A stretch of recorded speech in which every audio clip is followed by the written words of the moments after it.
How do U.S. warships squeeze through the Panama Canal when the gap beside their hull is sometimes only inches wide? Picture a 500-foot destroyer sliding between concrete walls built before World War I, with a 201-foot bridge hanging just over its flags. One wrong move, and steel meets stone. So how does the Navy guide these giants across a continent like it's nothing? Today we break open the secret steps. The Panama Canal may look simple on a globe, but to a U.S. warship it is one of the most demanding paths on Earth. The fleet uses this shortcut because it changes time itself. A ship moving from the Pacific to the Atlantic can save more than a week of sailing. That means faster response times, quicker deployments, and fewer days exposed on long, open routes around South America. For the Navy, saved days turn into real power. But the canal has rules, and none of them bend for steel. It is not one waterway, it is two. The original Panamax locks were built when ships were far smaller than today's giants. These locks have lifted and lowered vessels for more than 100 years. Beside them sit the newer Neo-Panamax locks, wider, deeper, and able to hold ships that never could pass through the older chambers. Every Navy ship must fit inside one system or the other. If it does not, the transit ends before it even begins. And the canal's biggest gatekeeper isn't even a lock, it is a bridge. The Bridge of the Americas, standing at about 201 feet above sea level at mean tide, controls everything entering from the Pacific. No matter how strong, modern, or capable a ship is, if it cannot clear that height, it cannot pass. This is why U.S. carriers and big-deck amphibious ships will never use the canal. Their island structures and tall masts stand far above the limit. Even if the locks were wide enough, and they are not, the bridge would stop them cold. Destroyers fit well. Many amphibious ships fit too. But some ride close. On beam and air draft submarines must surface, manage their masts, and move with care. Think of the canal as a long, narrow test. The ship must pass each part without error. The entrance, the locks, the lakes, the bends, and finally the bridge. One mistake can stop the transit and disrupt the whole schedule of the canal. So the big question rises. With all these limits, how does a destroyer or amphib ship enter the oldest part of the canal and pass through chambers barely wider than its hull? What tools keep it centered? And how does the Navy move so much steel through a space designed more than a century ago? To answer that, we step into the original locks and see where skill, patience, and inches decide everything. The moment a U.S. warship reaches the entrance of the Panama Canal, the most important person on board is not the captain. It is the Panama Canal pilot. This expert climbs aboard by small boat, steps onto the deck, and walks straight to the bridge. They know every bend, wind shift, and current in the canal. The captain still commands the crew, but the pilot's voice guides the ship through the maze. In the original Panamax locks, the scene looks almost unchanged from the early 1900s. A set of electric locomotives runs along the chamber edges. These are the famous mules. Their job is not to tow the ship. The ship moves itself with its engines. The mules keep it centered. They hold lines from the bow and stern and adjust tension to stop the hull from drifting toward the concrete walls. This is where the squeeze becomes real. A destroyer with a beam around 66 feet enters a lock only slightly wider. A San Antonio-class amphib clears the walls by feet, and sometimes by less. Crew members can look down from the deck and see the massive gray hull move beside rough concrete only inches away. The pressure of water, wind, and wake wants to push the hull off-center. The mules fight that drift. Inside the chamber, the ship moves slow, painfully slow. The crew speaks in crisp, short calls. Every lookout watches a different point on the wall. The pilot's commands come steady and calm. Line handlers on shore take in slack or ease tension. No one rushes. The chamber fills with water from tunnels below, lifting the ship upward. You can watch the walls slide down past the hull as the ship rises.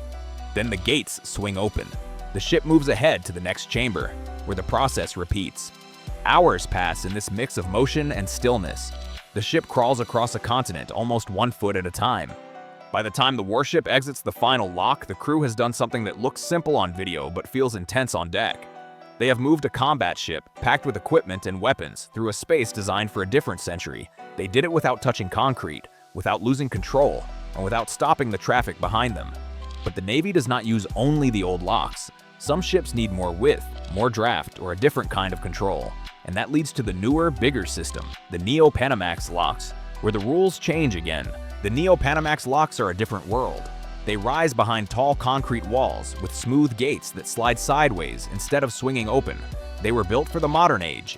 Big container ships, heavy cargo vessels, and wide naval hulls that could never fit the old chambers. For US warships, they offer more space, more margin, and a new way to cross the canal. But one thing is clear from the moment a ship enters: the mules are gone. There are no locomotives here. The chambers are too wide for rails to guide a ship from both sides. Instead, powerful tugboats take over. One may push the bow, another may hold the stern. Others sit alongside, giving careful, measured pressure that keeps the ship centered. Their engines roar, creating swirling water that shakes the surface. Each tugboat acts like a moving hand. Together, they can nudge a ship sideways, hold it steady in a crosswind, or stop it from drifting even a few feet. In some cases, these tugs have more combined horsepower than the ship they are helping. That power matters in a lock this large. The chambers themselves are modern engineering. Water flows in from huge basins that store and recycle water, saving millions of gallons each transit. The gates glide open like massive doors on tracks. The entire system looks new, smooth, and built for precision. Many US Navy amphibs and auxiliary ships choose the Neo-Panamax locks because they fit better here. A ship that has only inches to spare in the old locks may have more breathing room in the new ones. That space reduces stress, but it does not remove the challenge. A warship still must stay perfectly centered. The tugs must work in harmony, and the pilot must control every moment. But size is not the final test. The Bridge of the Americas still waits at the Pacific entrance. Even if a ship slides through the new locks with wide margins, the bridge's height decides its fate. If the mast, antennas, or sensors stand even a few feet too tall, the ship cannot pass. Air draft becomes the real opponent. So the next question is clear. How do tall ships, submarines, and mast-heavy designs deal with the bridge? How does the Navy plan around tides, height, and clearance that can shift by inches? To answer that, we look upward, to the fight with vertical space. When a US warship moves toward the Pacific entrance of the Panama Canal, the crew looks not just ahead, but up. The Bridge of the Americas hangs over the water like a steel ceiling. At about 201 feet of clearance at mean tide, it decides who enters and who turns back. This bridge is the canal's tallest gatekeeper, and nothing in the canal changes that rule. Air draft sounds simple, the distance from the waterline to the highest point of a ship. But for a warship, that number is alive. It shifts with tides, fuel load, sea state, and even how the ship trims crew members watch gauges and charts. They track depth. They run checks to make sure radars, antennas, and masts all stay within safe height. For surface ships, the measure is tight but known. Destroyers sit far below the limit. Many amphibious ships also pass, but some do so with careful planning. When the tide rises, clearance drops. When the tide falls, clearance grows. Timing the transit becomes an art. Sometimes a ship waits for the right tidal window because only a few extra feet make the difference between passing and stopping cold. Then come submarines. They transit on the surface, escorted by tugs and watched by security boats. Submarines stand lower in the water, but their sail and masts still matter. Periscopes, antennas, and sensors rise above the sail and can create a complex height profile.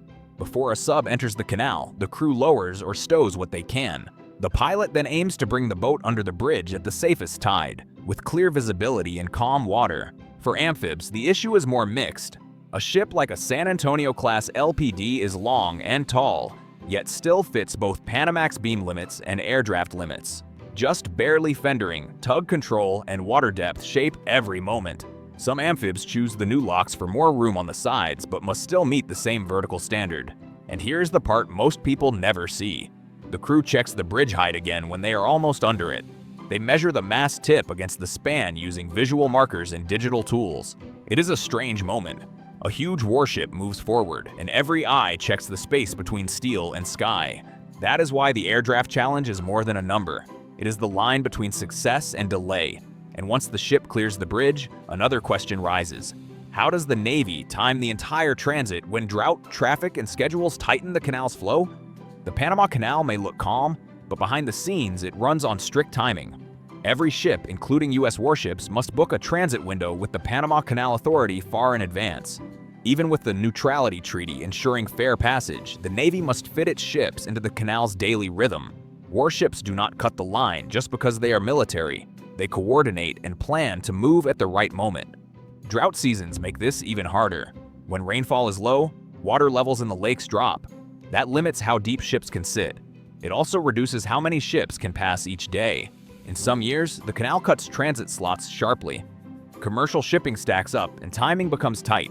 Warships must plan their transit not just by day, but by hour.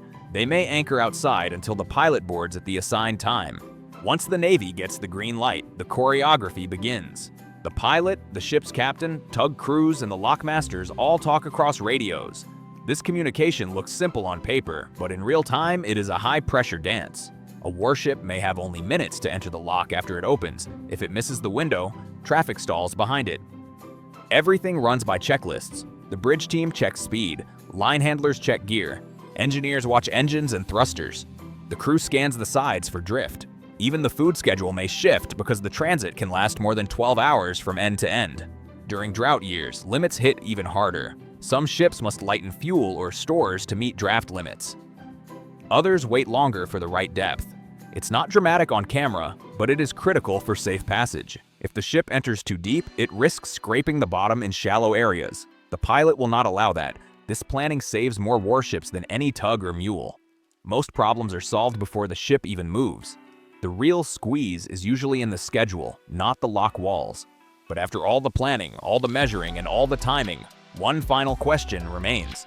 What does a perfect transit look like from start to finish? What does the crew see, hear, and feel as the ship crosses from one ocean to another? To answer that, we walk through the full journey.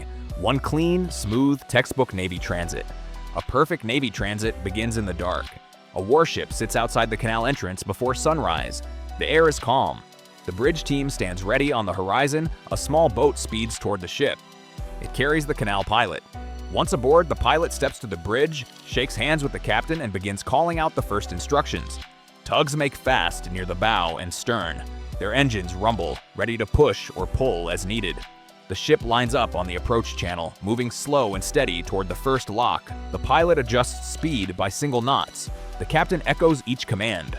Lookouts stand at the rails, watching the motion of water and concrete. The gates of the lock open. The warship enters with precision. If it is in the old Panamax locks, the mules attach lines and pull tight. If it is in the neo-Panamax locks, the tugs take full control and guide the ship inside the chamber. The walls rise tall on both sides. The ship feels small. Crew members can hear water swirl and echo against stone. The chamber fills or drains. The ship rises or falls. The crew feels the shift in their feet. Once the gates open, the pilot calls for slow ahead. The ship glides forward to the next lock. The process repeats through chamber after chamber. Hours pass, but the ship moves with calm hands. Every station performs its role without pause. After the locks, the ship crosses Gatun Lake. The water is wide and still. The crew can finally breathe for a moment, but the transit is only halfway done. More locks wait on the other side. More gates clank open. More rises and falls follow. Finally, the ship enters the last stretch. The Bridge of the Americas appears ahead. The pilot checks tide and height. The crew checks air draft readings once more. The ship sails forward at a slow, sure pace. The mast clears the span. The ship passes under steel and into open water. The tugs release lines. The pilot steps off. The captain takes full command again. The ship builds speed as the Pacific or Atlantic opens wide in front of it. One continent behind, one ocean ahead, and not a single scratch on the hull.